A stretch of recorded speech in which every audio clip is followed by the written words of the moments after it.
up, dudes? HW here, just jamming on the old, well, it's not old, it's the new Fesley. I don't really know what that was. So, you know what? Sometimes you just sit down, you have an idea, and it's like, yeah, man. And sometimes, you pick something up and just nothing, you know what I mean? I just didn't really have anything there. Couldn't find a melody. I try to one take a lot of these ones, and sometimes it's a hit. Sometimes it ain't. You know what I mean? Beautiful, beautiful afternoon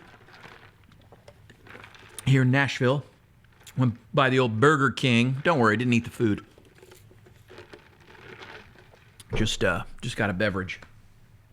The Coca Zero. You guys, I went by Guitar Center, and I picked that up on the way home. Fender is cooked. Guitar Center is cooked. It's not even like, in my opinion, it's not even like possible that these guys have any hope of not going like completely the way of Gibson at this point. In fact, I think Fender's quality, from what I see, you guys, I don't know if you guys notice this, but I feel like between the Guitar Center in Nashville, the Guitar Center in Franklin here where I am, I feel like half of all new Fenders I pick up off the wall are straight up trash. Just set up terribly. Everything's bad. Nothing's like set up right. Like, so they're displaying all the brand new American professional twos. Every other guitar I picked up, and it's like, okay, cool. None of them actually felt that great to me. Not one of them was set up as well as this thing was out of the box. And honestly, this neck is a lot more comfortable. Now, I went and checked. None of their fret ends were sharp. Like, this guitar has some sharp fret ends. But, we're comparing a $329, $299, $300 guitar to an $800, $799, $899 guitar. And I'm like sitting here scratching my head. I actually went in to go check out the new Standard series. I was going to buy one and come and shoot it out with this thing. And I may do that still. But they didn't have any. So I was like, well, let me try out these Pro 2s.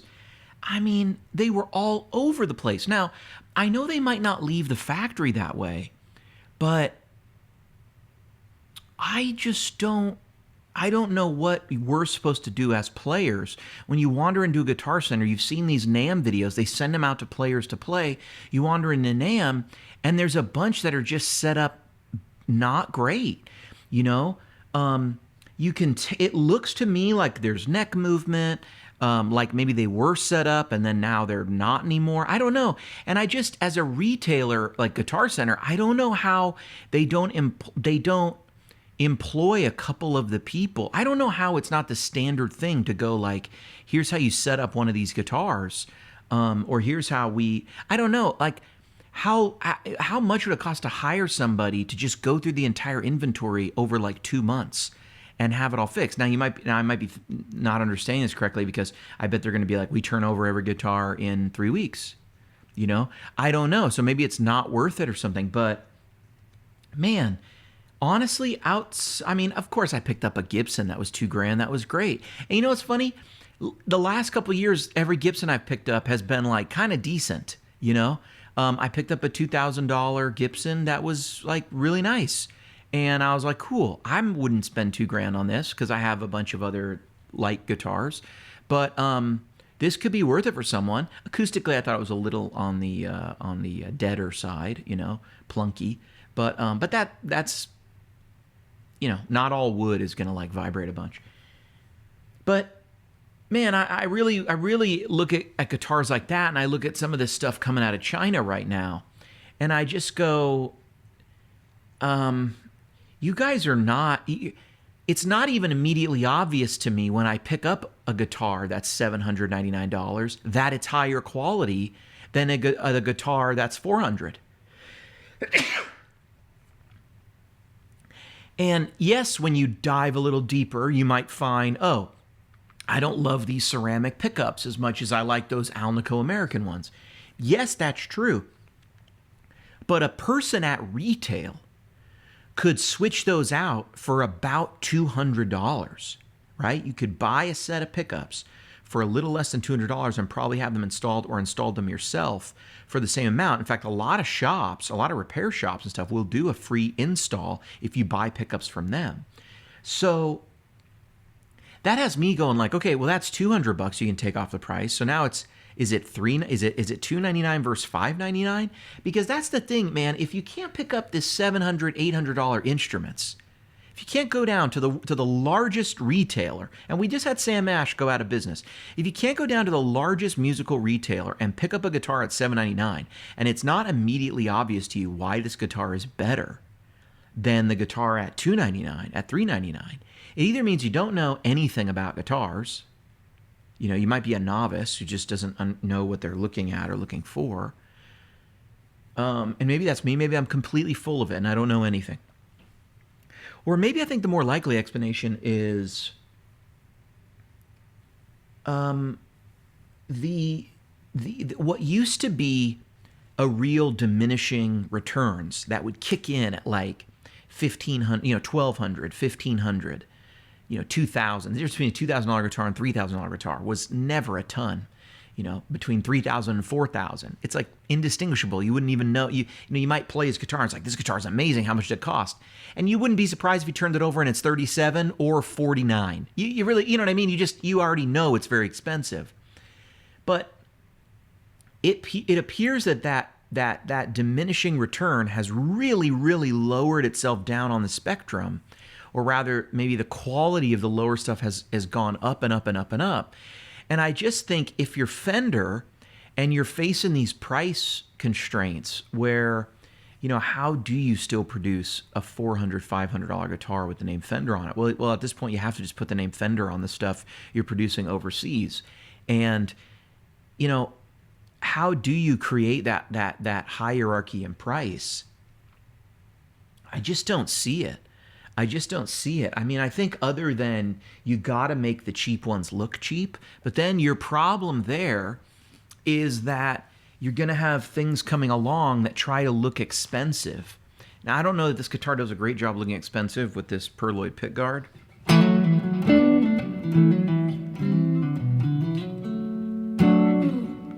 But it's got a roasted neck.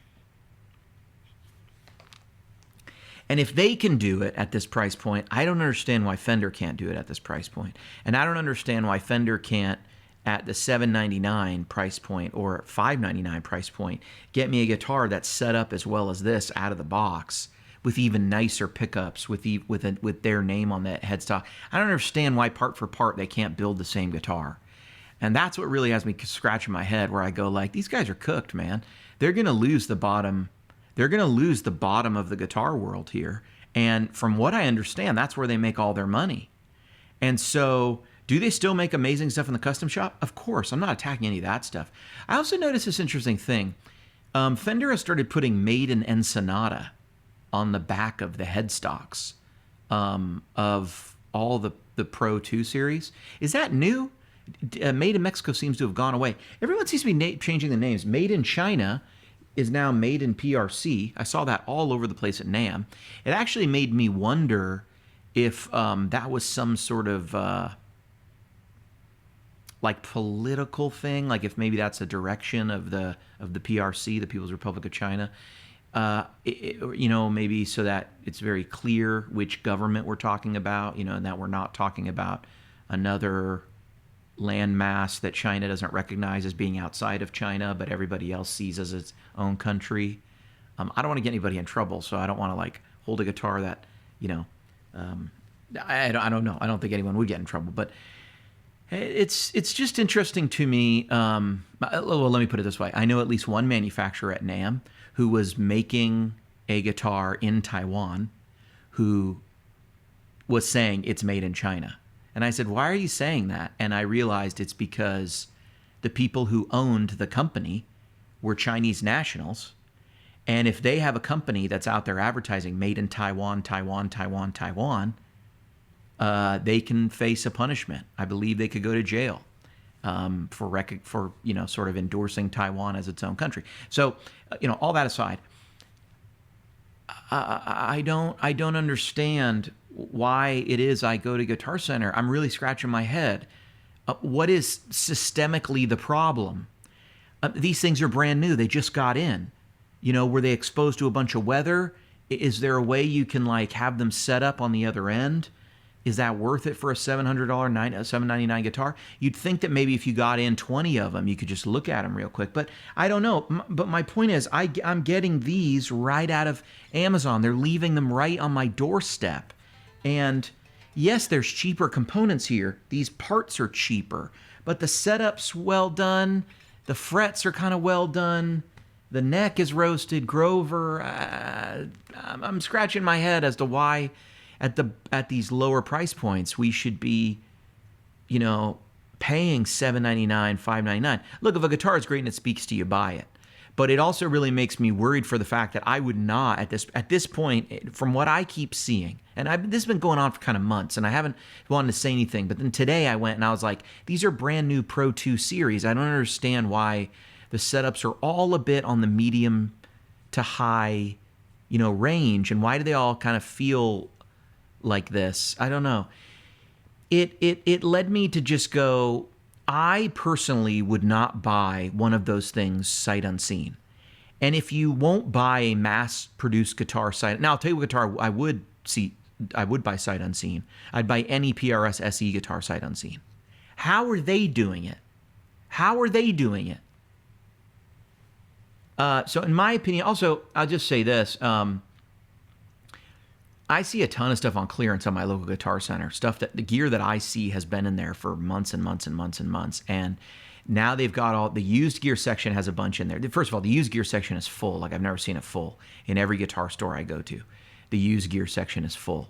Lot of inventory of mid and lower tier stuff. We know that. I'm seeing a lot of high-end amps at my local Franklin Guitar Center that I didn't used to see there because I always used to sit up in Nashville. It makes me think they're sending them off down here to try and move them here. I know the market's weak, but, they have this new clearance tag that's on a bunch of stuff. And, I kind of checked some of it out, and I just didn't find anything for $600 to $800 that excited me. I ended up buying a used Mesa Boogie cab out the door, $640, I think, something like that. And it's a 210 cab with 210 creamback 10s. So I'll have IRs of that shortly because I bet that's going to sound great. I'm going to try it through a couple things, and I bet it's going to sound great. But man, I got to tell you, I want to know what your experience has been down below with Fender, with Guitar Center, because to me, it's like these guys have fallen off big time.